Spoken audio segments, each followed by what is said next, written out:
শুভেন্দু অধিকারী, তুমি কখনোই এই দেশের বাংলাদেশের চুলও ছিঁড়তে পারবে না।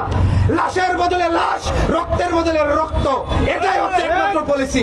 ভারতের উগ্রবাদী, হিন্দুত্ববাদী আরএসএস এবং বিজেপি সদস্যরা, বিজেপি নেতাকর্মীরা, তারা সেখানকার মুসলমান নাগরিকদেরকে জিম্মি করে, তাদের ভোটাধিকার হরণ করে, তাদের নাগরিকত্ব বাতিল করে, তাদেরকে বাংলাদেশে পুষিং করার ষড়যন্ত্র করছে। আমরা আজকে এখানে আজাদী আন্দোলনের মাধ্যমে ভারতের বিজেপি সরকার এবং এই শুভেন্দু অধিকারীকে হুঁশিয়ারি করে দিতে চাই, শুভেন্দু অধিকারী, তুমি কখনোই এই দেশের বাংলাদেশের চুলও ছিঁড়তে পারবে না। তুমি বাংলাদেশের নাগরিকদের তোমরা হয়রানি করো, বাংলাদেশের উদ্দেশ্যে উল্টাপাল্টা কথা বলো, বাংলাদেশকে তোমরা ঠিক আছে ময়লা আবর্জনা ফেলতে চাও কারো বিমান দিয়ে, বাংলাদেশে তোমরা পেঁয়াজ রপ্তানি বন্ধ করতে চাও। তোমরা তো বাংলাদেশের উপর অনেকাংশে নির্ভরশীল। বাংলাদেশকে বলা হয় তিন দিক থেকে হচ্ছে ভারত ঘেরাও করা, এটা হচ্ছে বাংলাদেশের সবচেয়ে বড় শক্তি। বাংলাদেশ ভৌগোলিকভাবে এমন একটি জায়গায় অবস্থান করছে যেখান থেকে আমরা ভারতের সেভেন সিস্টার্সকে প্রয়োজনে স্বাধীন করার আমরা সক্ষমতা রাখি। আমরা এখন সংখ্যায় কম, কিন্তু বাংলাদেশ যদি জেগে ওঠে ভারত কিন্তু ছিন্ন বিচ্ছিন্ন হয়ে যাবে। বাংলাদেশের নাগরিকদের, আমরা এখানকার বাংলাদেশের নাগরিক, সেটা হিন্দু হোক, বৌদ্ধ, খ্রিস্টান হোক, সকলের সমান অধিকার আমরা বিশ্বাস করি। আমরা কখনো ধর্মের ভিত্তিতে কারো অধিকারকে হরণ করতে চাই না, কিন্তু সেখানকার মুসলমানদের উপর ভারতের বিজেপি উগ্রবাদী হিন্দুত্ববাদীরা যদি আর কোন ধরনের আঘাত করে, কোন ধরনের হয়রানি করে, তাদেরকে যদি হত্যা করে, সেটার জবাব কিন্তু বাংলাদেশ থেকে দেওয়া হবে।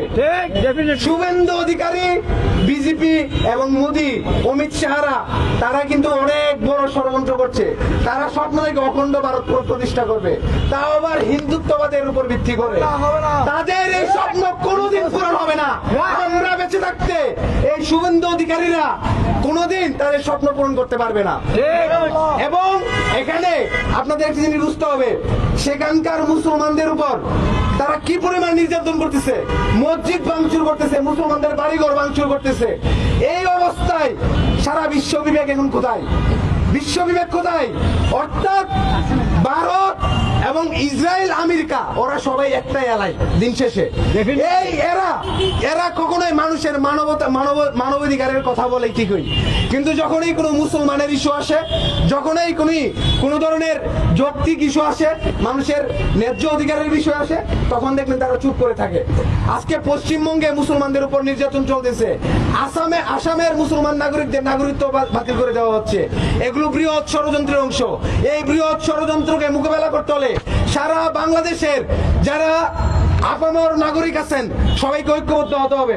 এবং বর্তমান বাংলাদেশ সরকারের প্রতি আমাদের উদাত্ত আহ্বান থাকবে, আপনাদের নতজানু পররাষ্ট্রনীতি ত্যাগ করতে হবে।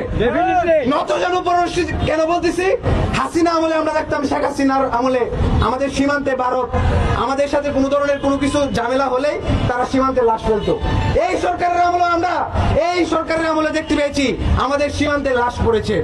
লাশের বদলে লাশ, রক্তের বদলে রক্ত, এটাই হচ্ছে একমাত্র পলিসি। এর বাইরে আমরা আর কোনো পলিসি দেখতে চাই না। নতজানু পররাষ্ট্রনীতি ত্যাগ করতে হবে।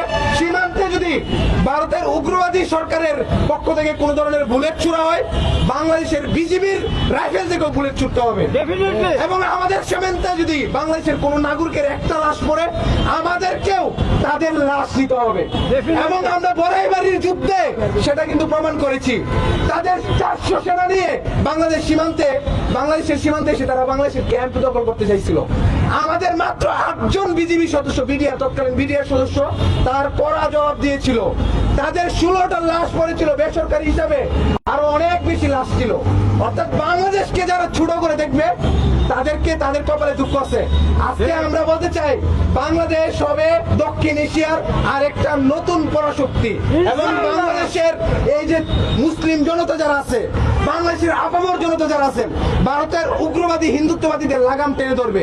আর এই ক্ষেত্রে পশ্চিমবঙ্গের মুসলমান, পশ্চিমবঙ্গের যারা গণতান্ত্রিক মানুষজন আছেন, এই তৃণমূল কংগ্রেসের আন্ডারে, মমতার আন্ডারে আপনারা ঐক্যবদ্ধ হয়ে এই শুভেন্দু অধিকারী নামক কালপ্রিট, এই শুভেন্দু অধিকারী নামের ছোট লোককে আপনারা প্রতিহত করুন।